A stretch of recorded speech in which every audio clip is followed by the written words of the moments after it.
Greetings, boys and girls, and welcome to another episode of the Mr. Rogue Show.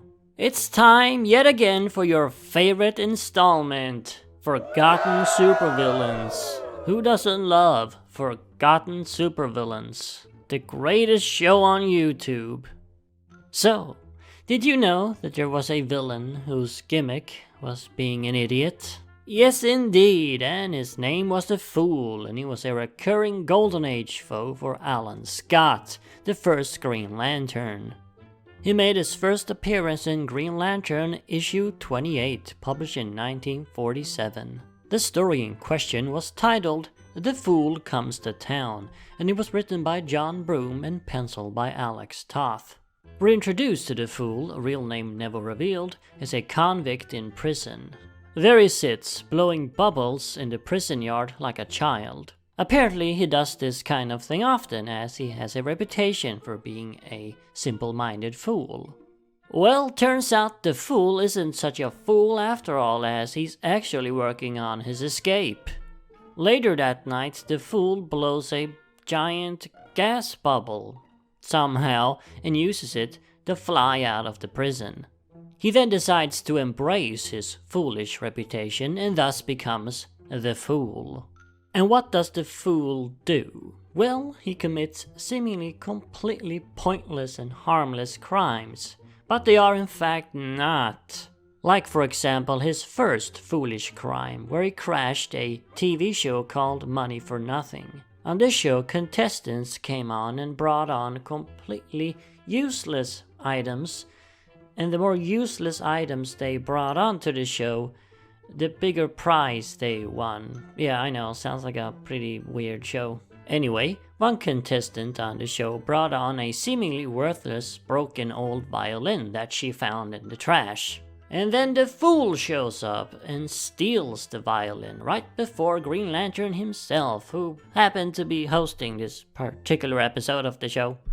And of course, Green Lantern barely takes it seriously whatsoever, because, who cares about this broken old violin that someone found in the trash? Well, that was his first mistake, because it turns out this violin actually belongs to famous violinist Anton Eismer, and his maid threw it out in the trash by accident, and the violin is in fact worth $100,000. And somehow, the Fool knew all of this. The Fool commits a couple of more similar crimes until he is finally caught by Green Lantern and sent back to prison where he belongs. It didn't take long before the Fool was back out on the streets committing nefarious nonsense crimes yet again. The Fool's next appearance was in Green Lantern 31, published in 1948. The story, titled Beauty and the Fool, was again written by John Broome and penciled by Alex Toth. He starts off the story by stealing a box of candy from Doiby Dickles, Green Lantern's silly sidekick. And then he goes on a string of seemingly nonsense crimes, pretty much like the previous story. His next and final appearance was in Comic Cavalcade issue 27, published again in 1948. This tale, titled The April Fool's Day Crimes, was again done by Broome and Toth.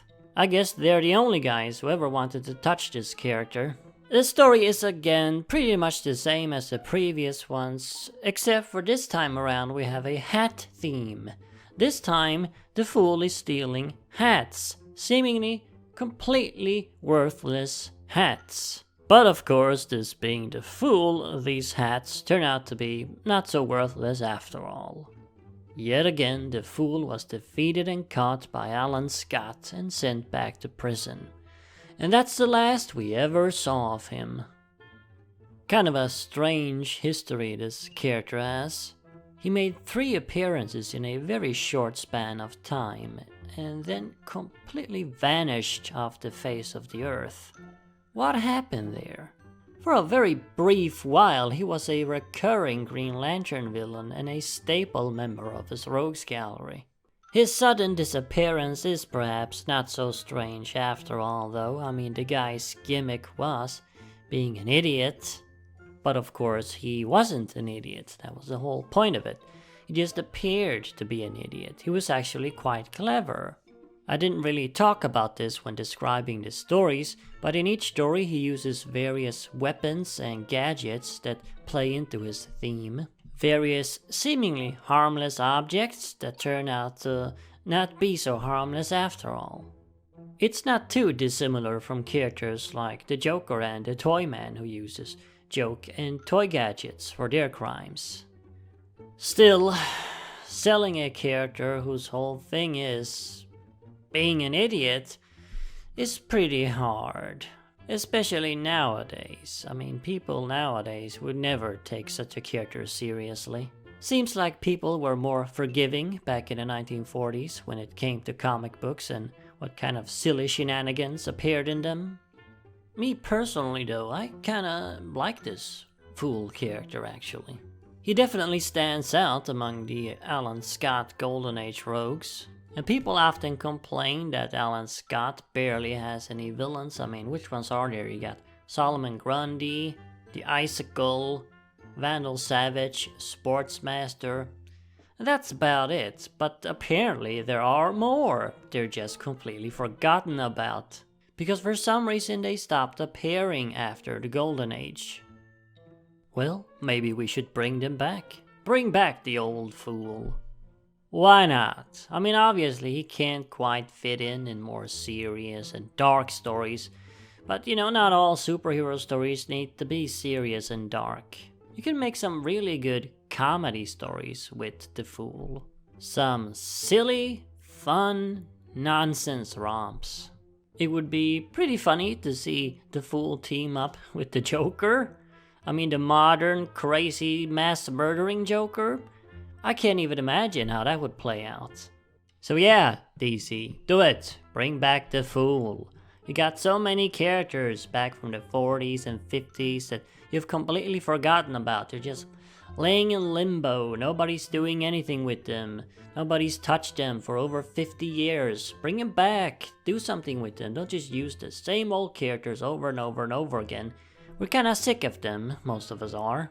Luckily, lately we have sort of been seeing a trend of using these old obscure characters in big ways, like for example in the Suicide Squad movie we got really unknown characters like Polka Dot Man and Javelin, etc. And of course the animated Harley Quinn show also made use of some pretty obscure characters and made them into fan favorites even, like Kite Man. So yeah, who knows? Maybe the return of the Fool is not so impossible after all.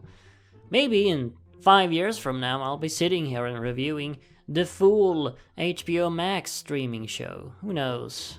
Let me know down in the comments what you think of this foolish character. Would you like to see him again? In what capacity would you like to see him again? Or do you think he's a piece of crap that should remain forgotten?